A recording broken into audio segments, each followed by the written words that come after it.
In today's video, I'm going to teach you how to manage users inside your Base44 app. We'll walk through the basic navigation so you know exactly where to go to access your user management options. Even though this is a simple process, it's important to understand what you're clicking on and why, so you can manage your app confidently. First, make sure you're logged into your Base44 account and that you've opened the specific app you want to work with. Once you're inside that app, the first thing you need to do is head to the dashboard. Look toward the main navigation area of the Base44 interface. This is usually on the left side or at the top, depending on your layout. Find the option labeled Dashboard and click on it. The dashboard is your central hub for the app. Think of it as your control center.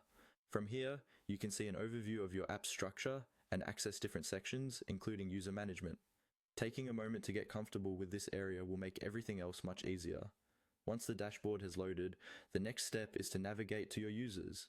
Inside the dashboard view, look for a section or menu item labeled User or Users. This might appear as a tab, an icon, or a menu entry, depending on your configuration. Go ahead and click on User. This is where you'll be able to manage the people who can access your app. While this walkthrough focuses on getting you to the right place, it's helpful to know what you typically do from here. In the user area, you can usually view a list of existing users, check their roles or permissions, and depending on your setup, invite new users or update access for current ones. As you work in this section, a good tip is to double check that you're in the correct app, especially if you manage multiple projects in Base44. You can usually confirm this by looking at the app name in the header or main navigation. This helps you avoid making changes to the wrong environment. To recap the flow you'll use regularly, open your app, click on Dashboard to access the main control area, then click on User to see and manage the people who have access to that app.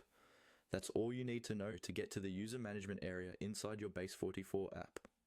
Once you're comfortable with these clicks, managing users becomes a quick and straightforward part of maintaining your application.